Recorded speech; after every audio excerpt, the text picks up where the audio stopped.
Good afternoon, everybody. This is Van White actually, I'm from Rochester, but actually, as you all know, I'm in Atlanta, Georgia, at the King Center. Thank you all for coming. We got our students in Rochester. I see you on the screen there. Hey, Rochester, say hello. All right, they see us. You see us? We see you. And then, Nick, I see you working on the computer. You gonna read something to us today like you did the last time? I don't know, maybe. All right, can I see Hillsborough? Hillsborough, you there? Where are you, Hillsborough? Okay, all right, they're waving to us. I want to tell you all I have some very special guests in the bus with me today. This technology is amazing. This bus is, as you all know, I got to say this because some of these folks don't know this. This bus is over 60 years old, but yet it's equipped with the latest next generation technology. And because of that, all of us on different parts of the country are being connected. But I got some really special guests. I'm going to introduce the first two first. All right, this is my own thing. All right. If you look back here, you see her? See this woman right here? That's my mother.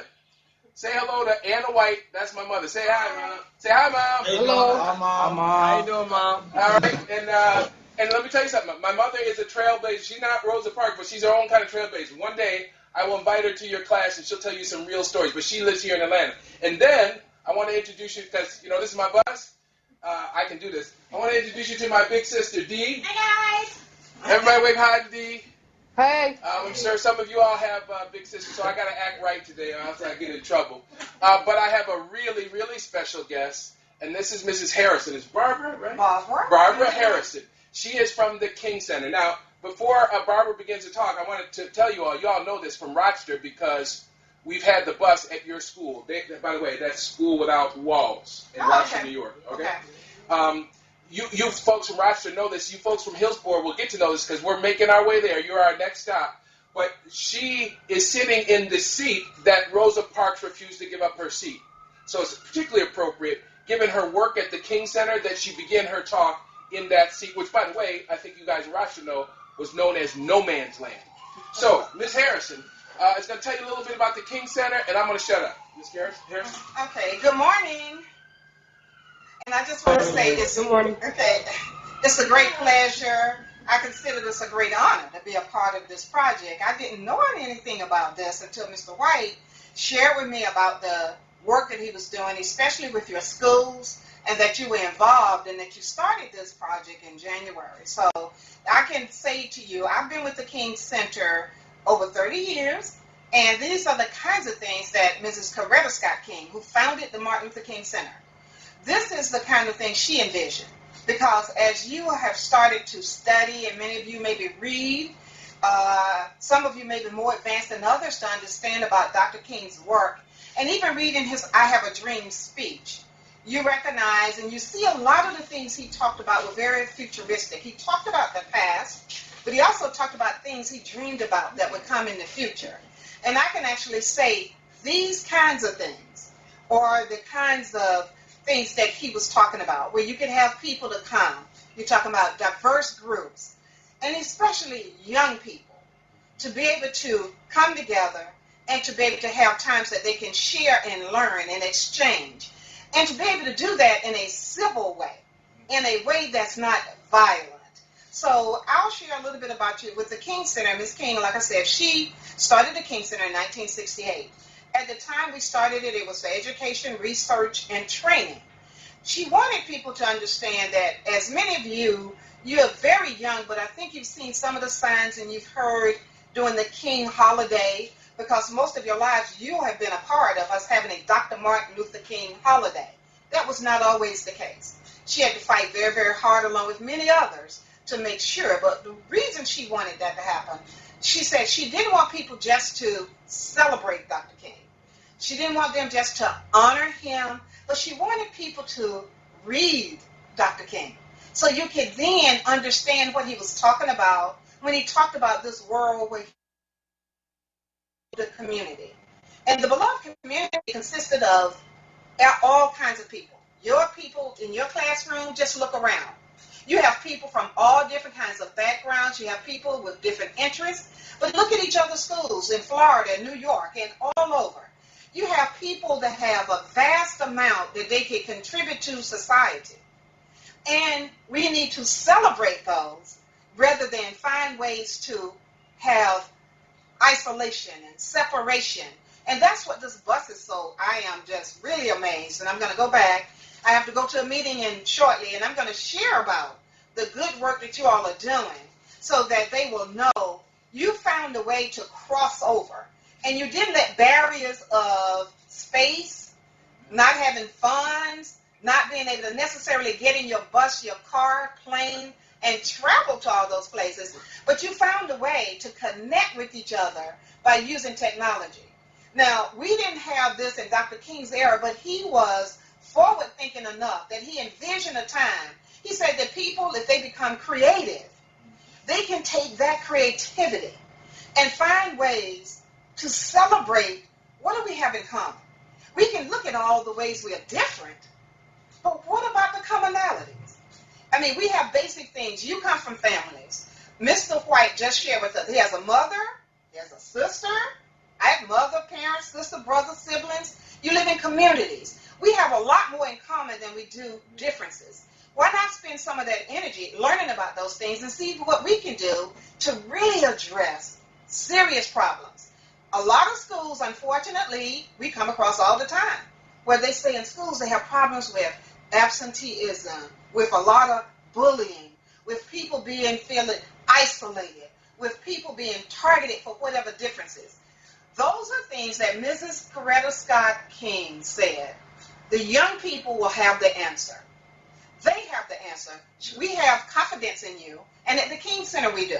We have constant programs. We have youth initiatives. I'm going to tell you about a few, and the reason we want to invest in the young people is because, again, we know that you have in you the answers that we need to help make this place the world, not just in Rochester, not just in Hillsborough, not just in Florida, all over Washington, D.C. I think you all are going to be looking at other areas that you're going to, not just Atlanta, but you know that there are young people all over the world, in China, in Egypt, on the continent of Africa, in Australia. There are young people that have some of the same concerns and same issues that if you could connect with them, again, those kinds of things could be resolved. You look at what you have in common. You look at the gifts. Because the other thing we believe is each of you are a gift. You're here for a reason. You fought to get here. Many didn't make it. You're sitting in those classrooms, in those seats, because you made it another day. So in you, you have something the world cannot do without. We hope that as you move along, you don't deprive us of that. We hope that you don't take your ball and go home. We hope that you don't drop out. We hope that you don't withdraw. We hope that you see, as you start to read and study about some of the people of the past, that you don't see it as just history, but you see it as, what's my place? You know, what can you contribute? So we have here what we refer to as Student with King.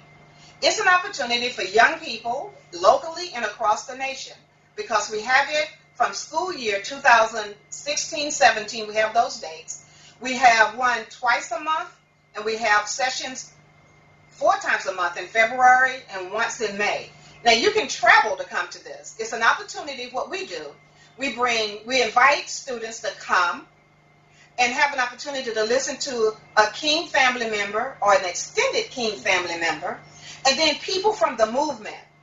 And we have a commentator, a moderator. Normally it's a TV personality, local TV personality, or radio personality. They interview these people, but how we do it, we create a situation where it's like you're coming to visit my home. You're coming to my den, my living room. And what we want to share with you are some of the things that happen and stories you can't read in any books. These are the things you don't find written down. These are the things you don't find on the internet. These are the things you don't find in the library books. You hear from people that share with you, why did they get involved and how did it impact their lives? Many of them are older now, but when they got involved, some of them were younger than you are. Why did they do that? What did they see that they could contribute when they were even, some of them, 9 years old, 13 years old, 14 years old? They talk about those things. What made them committed? What made them get involved to feel like even as youngsters, they can make a difference. You get a chance to hear some of their stories. Again, these aren't things you can get in any book. So we invite students to share, talk with them, ask them questions, and be able to kind of get into their heads and ask them suggestions and maybe ideas about some of the things they can do. And then we'll have a family member, either a direct King family member or an extended family member that can share personal stories, sometimes humorous things. You see Dr. King a lot of times on clips. Most of the times I know the things you see because I know the things I see. It's a lot of the black and white old reels. You see things of him marching and all of that. All of that was true. But Dr. King also had a humorous side. Good sense of humor, I heard that. Yeah. He also had a very human side. So we want you to get to know him from that perspective. He was no different, and we share this. When he was a young person, he wasn't giving I Have a Dream speeches when he was very young. I mean, he used to, with his sister, the same things that siblings had, he had with his sisters, with his brothers, same kinds of things. So he was a very ordinary child in that sense. He became serious as he started to see the injustices and felt like there was something he needed to do. And as he became more committed, is when he then started to get more serious about his work. We also share this, that Dr. King received a C in oratory. They said that he was not a good speaker. Yeah. What? Right? And so, again, if he had given up based on a teacher's or an administrator's or somebody's opinion, he may not have done the things he did. But didn't he graduate from high school, like, I think he was like 16? He did graduate, but some of that was academic, but not necessarily. It was a program he had doing, during that time, the schools, they needed people to go into the war. And so what they were doing is trying to create a situation, I think Dr. Benjamin Mays, from my understanding, he wanted to see if he could get some of those students early admission to get into school. So they were able to, it wasn't that his grades were so superior that he just went into school. I mean, they weren't that bad, but he was an average student a lot of times. He became very serious and began to really excel once he went to college. He started to get those influences, and he started to see some of the people and do deeper reading. So then he got a commitment. There were things, though, that impacted him as a young person. Because even as a child, he had, the birth home is here on this property. He had a person that was a good friend of his. He would happen to be white. And in the neighborhood at that time, you had blacks and whites because of where Dr. King lived. So they played together. But it came a time, and he was very young, maybe 9 or so, and the white family told the white student he couldn't play with him anymore. Now that had an impact on him. He thought about that later on. He also thought about when he was going on trips where he would go and make these speeches, when he was developing himself to become a speaker, that he had made the speech and he was just talking about the promise and the different things and expressing himself in a very good way, and got, very good response, only to have to get on a bus and at that young age experience discrimination and just felt like this wasn't right. So he had little things that happened to him throughout his life that made him say, that's not right, I want to be able to do something about that. So, I have a million questions, but I won't do that because I know the students have some questions they want to ask you. Gil or Ivy, is that right? The students want to ask her some questions? Yeah, no problem. We can go back and forth between classes. We'll trade on and off. All right. Okay. Go ahead. All right. Does anybody from here have a question first? Or comment. Or comment. Or a comment, yeah. Yeah, go ahead. Ida has one. What was Dr. King's legacy? His legacy is what we are working on now. That's what he left behind is a work that still needs to be worked on. So that's what he's left us. What he left was a blueprint for us how to do it, though. So he left a blueprint that was based in love, that talked about how do you create social change? How do you create, when you see a situation in your school that you know is not right, how do you go about changing that in a way where you're not disrespectful to the administration, the teacher, the person, your community? How do you go about that?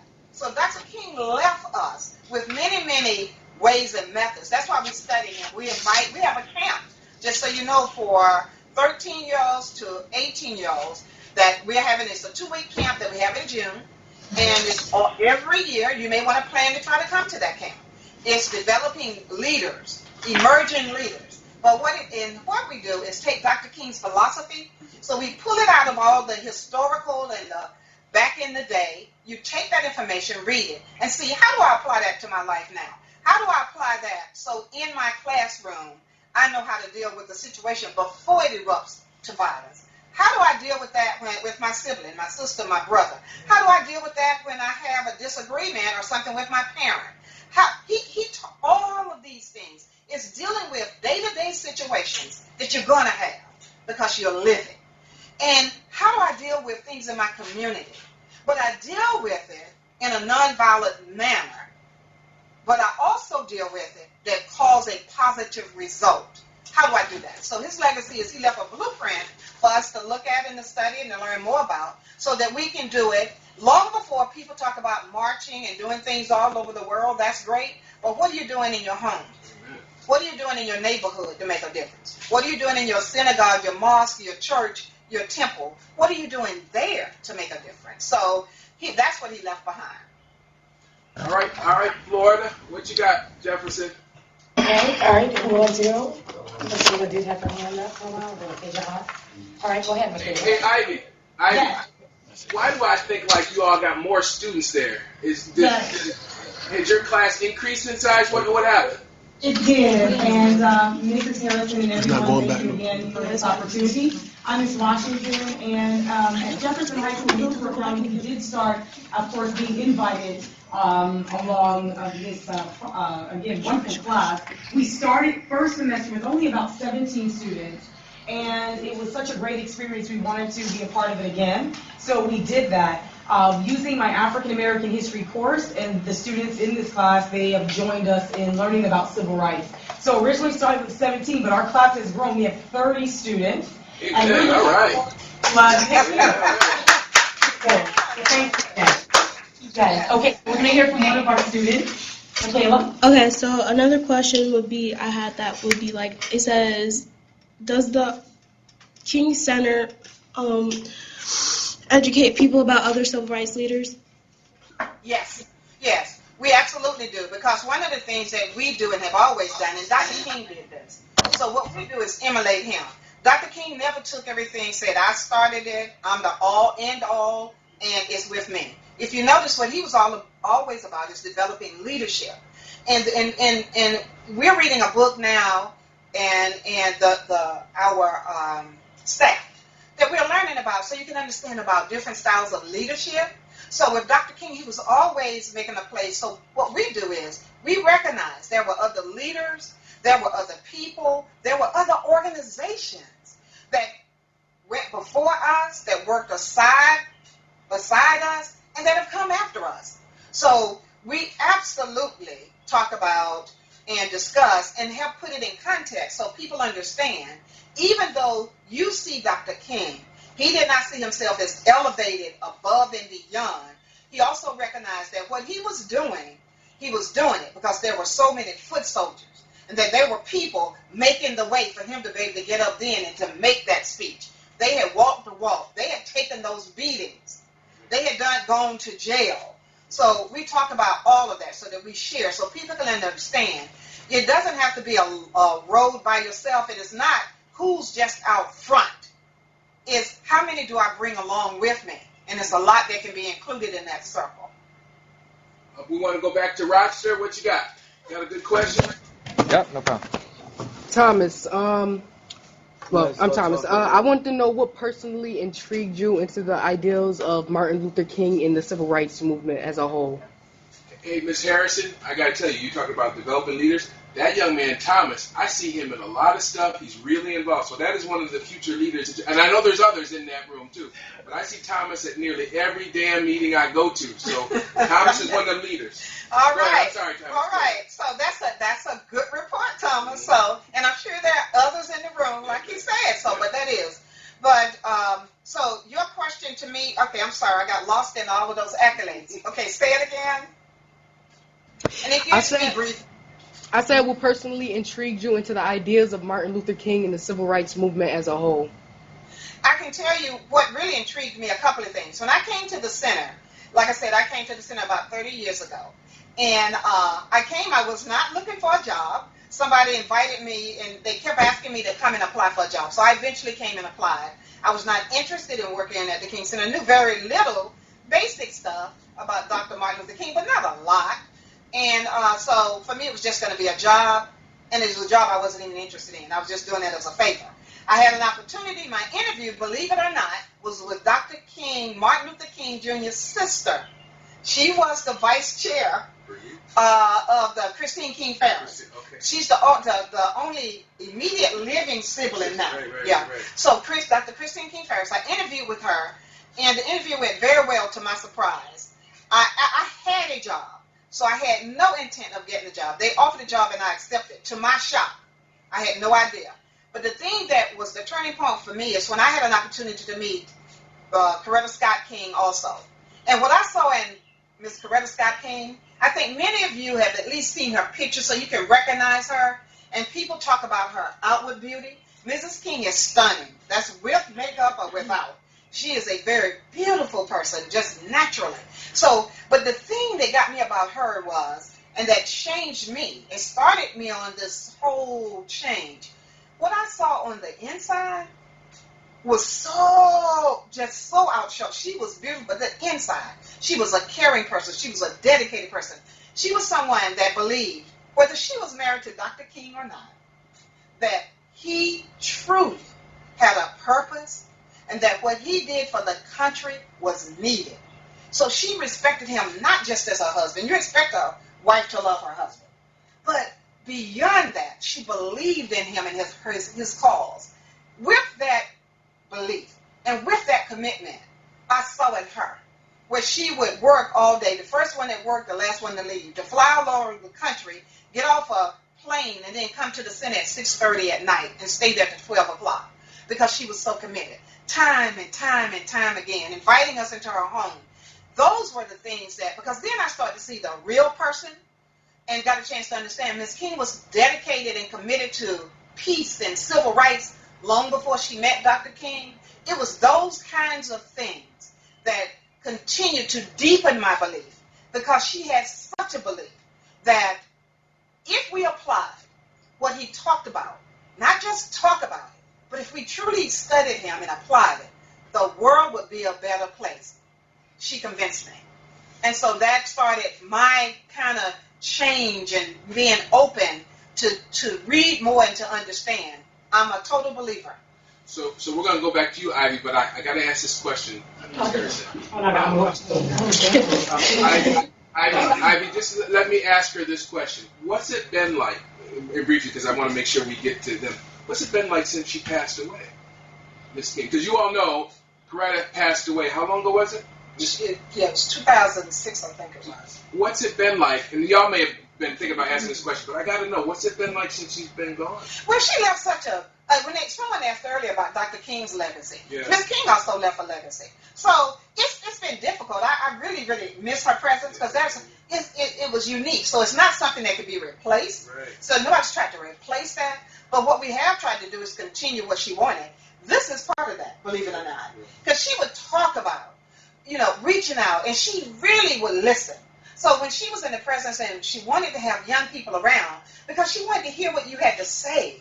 She wanted to know what you were thinking. She wanted to know, how do you want to contribute? And what can we do to help you do that? So those were the kind of things that she left behind. She wanted to make sure that there was always, like I say, education and training and opportunities for individuals, not to browbeat people, not to make people study Dr. King, but to introduce him in a way that they would want to read about him and that his life would cause them to want to see, how can I make a difference? Not just put him on a pedestal. See Dr. King as, oh, he's great. Oh, he's a great author.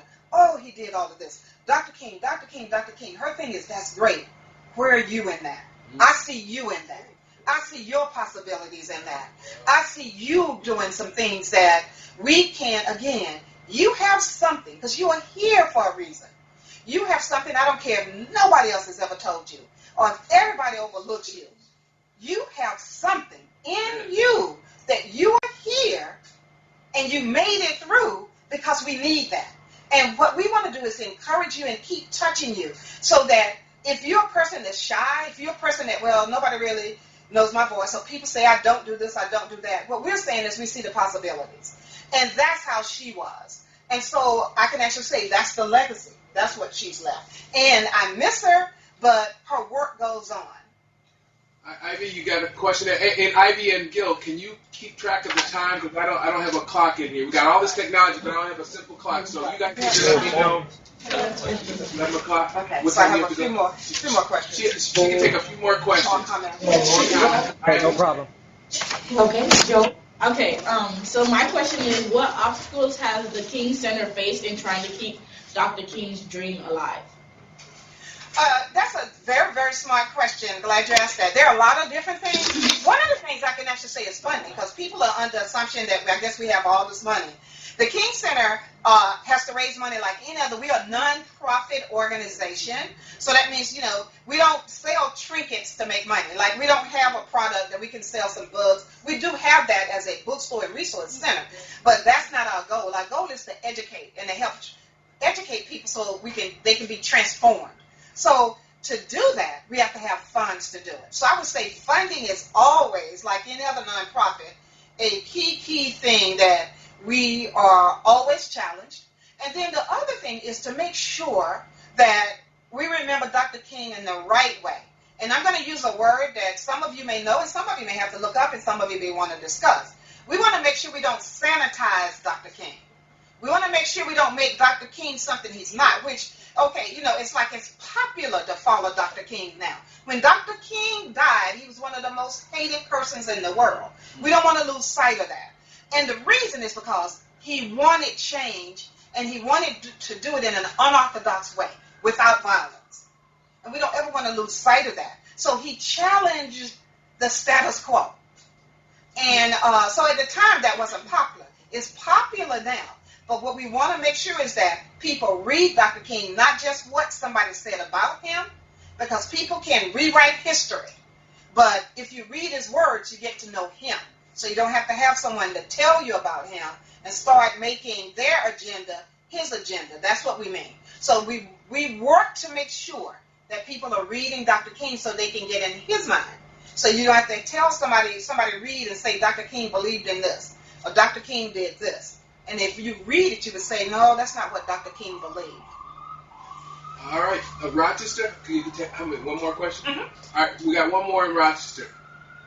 Gil, you there? Yeah, we're here. Yeah. Is the King Center advocating for civil rights on the national level, such as the water crisis in Flint or other things like the things that Black Lives Matter are fighting? Yes. And just so you know, the reason I can answer that, because we look at it, and I'm glad you said that because it brings a point. In terms of the King Center, we're international, so we're looking at things on an international scope. We look at where we live, but we also recognize, I think I said this before, that the things that are happening here are happening all over. Some of you may know we went to Ferguson. We did that, so we went so that we could talk and discuss and work with several different groups in terms of nonviolence. There was violence there, but we wanted to get to this part where we could bring people together, so not the shouting, not all of that, but to see, after the aftermath of this, we will all pull out. The media will leave. You all have to live here. How are you going to do that? And so in Flint, the same thing. And in New York, in all these different places, there have been things popping up. The King Center, we don't go running, we don't grab a mic, run out, this is where we are, this is what we're doing. But what we are available. So we can work with communities. Because what we want to do is build a beloved community so that when the next story happens and everybody leaves, the press is gone. It's no longer popular. It's no longer on any social media. Okay, those people are left there and shattered with all of that fighting and misunderstanding and the turbulence. It's still there. How are they, what tools and skills do they have to be able to deal with that once the spotlight leaves? So all over the country and internationally, yes, we are involved in those things. Now, folks, Ms. Harrison's got to go. She's got to help some other folks understand what the King Center is about. But listen, I had an idea before we even got started. After we go to Hillsborough, I got to bring the bus back to Rochester. I'm coming through the King Center again. So hopefully you can have some additional opportunity to talk to her. Gil and Ivy, what time is your class over? 11:15. For me, it's 20 after. 20 after? And what time is it now? It is currently 11:05. I tell you what, Ms. Harrison's got to go, but I'd like to stay here and continue to talk about this for at least a few more minutes. Is that okay? Why don't we give Ms. Harrison a round of applause? Thank you very much. I want to say one other thing before she goes. I've never met anybody who had spent any time with Coretta or Dr. King. And just listening to her, someone who knew her for 30 years, I don't know how y'all felt, but it gave me chills just to be this close to somebody who knew somebody so great. So one more round of applause for her. And we thank her for her service. Right. And I'm going to leave you some materials here that you can give out. Some of those programs that we talked about are available for young people all over the country. So I hope you will go on our site, thekingcenter.org, and learn about our camp. We have a 2-week camp that we have every year. And we have ongoing youth initiatives. I hope that some of you will plan to come and be a part of that so that you can make the difference in your communities and give back to society. Well, I'm going to Florida, and I'm going to visit those students, and I will give them this literature that you have given to me. We're going to bring that to you in Florida in a couple days. So, again, thank you very much, Ms. Harrison. All right. Hey, can I get a hug from the lady? Sure can. All right. So listen, guys. I know it wasn't enough time, but I want to be honest with you. I heard you all talk when I was in Washington. Said you didn't have enough time to ask questions. Let's be honest. Was there more time for that this time? Was the format? Because I know that was one of your concerns. The speakers did too much speaking. Did you feel you had more of an opportunity to do that? Yes. Yeah, I know. Since we're still here, and we have another speaker in Florida. What's his name, Mr. Clarence Court. Clarence Court. Yes. We should continually improve this. What would you do differently for the next speaker? Van, I think one thing that was very helpful was that we had that opportunity at the end of last week to kind of discuss what direction we were going to go in with the questioning. Yes. And we had some background. What might be helpful to Ivy and Van is if tomorrow we have a class, we could kind of do the same thing, talk a little bit, brainstorm what we're going to hear or what we think we're going to hear, and kind of formulate our questioning based on that. It seems to work much smoother that way. Okay. Well, our class is with this gentleman is Thursday, right? So you think you're going to meet tomorrow? We can meet tomorrow. I mean, I have to ask Ivy though. I don't know about her schedule this week. No, that will work. Whatever is needed, we will be here. Okay. Because I think you're right. I mean, I think you guys had questions that, and she was. I didn't know whether she was going to be able to respond to the tough questions that I knew you all were going to ask her, but she did a really good job. I don't know. What did you young people think? Yeah. And I think we're going to get the same thing from your speaker. Can you tell me something about the guy from Florida? What's he about? Absolutely. And then what I can also do, since we're meeting tomorrow, I can additional links that I found that gives a little background so the students and I can use when we're planning tomorrow. But just a quick overview. Mr. Fort organized the 1960s local Woolworth sit-ins right here in Tampa, Florida. He organized using students from Blake High School and also Middleton High School in Tampa, Florida, which is a school where it was predominantly African American only during that time. In addition to the sit-ins that he created and was organized, he was able to speak, at least hear, Dr. Martin Luther King speak in Atlanta. He was a part of that. And he also is a retired deputy, African-American deputy here in Tampa, Florida as well. So we'll be able to talk to him and ask questions about his experience just organizing when he was 20 years old, that sit-in locally. Plus we'll be able to even find out further what were his experiences as an officer.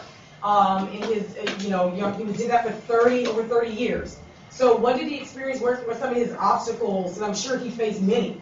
as well. So again, I'll pull additional information so that we'll have that. Mr. Fort is going to bring with him a lot of props, he said. He has pictures from the actual movement. He said he has his own stands to display and to show as well. So he's going to be here at 9:30. He says he likes to be early, so that he can get note together. And again, I asked if there's anything we need to provide. He said he brings everything himself, so he's ready to go. So let's talk about the logistics of this. Sure. There's about 26 seats on this bus. Yes. If you take away the telepresence machine. So how are we going to do this? Are we going to be, am I going to be in the bus? Are some people going to be in the bus with me? Are we going to be in your classroom? How are we going to do this? Okay, so, and actually one of our administrators was going to join in a moment to share the new information with our students, but they'll hear it from me as well. So what we're going to do, we're going to have our classroom, this room open, so that if there is an overflow of people, they'll be able to connect here. The bus will be parked in the front of the school near our main office area, so that as visitors are needing maybe water and just coming in and out, they can do that. There'll be a tent on the outside of the bus to accommodate with additional seating on the outside for those who may need the overflow there as well. There'll be students on the bus. I'll be on the bus with you, and then of course, if there isn't a room for all of us, we do have seating for everyone else to accommodate them as well. And Mr. Ford will be on the bus with us, or will he be in the classroom? We would like him on the bus, but we will also have his display set up in the classroom, if we can. Anything that he can just bring, if something can be shown on the bus, we will, but he made it as though he has a lot of material. So we're going to find a place here for him to be able to display those things so that students can walk through even after the class itself to see what he has. Sounds like you all got this all thought through. That's good. That's good for us. Listen, we're getting ready to sign out. Gil, did you want to add anything before we, so Ivy and crew, I'll see you all in a couple days. Yeah. God willing. Gil, do you want to add anything before we sign out here? I just want to note that the further along we go with this, the smoother it goes. Van, we want to thank you for taking the time to do this for us. I've never seen anything like this. I think both classes are unbelievable. The speakers have been great, and I really look forward to Thursday, so thank you very much to everyone. Really appreciate it. All right, everybody be safe. Tom, you're behind the camera somewhere. You're going to cut us off here, right? You hear me, Tom? Todd? All right, listen, guys. I'll see you Thursday. Okay. Be safe. Bye-bye. Thank you. Bye. Bye.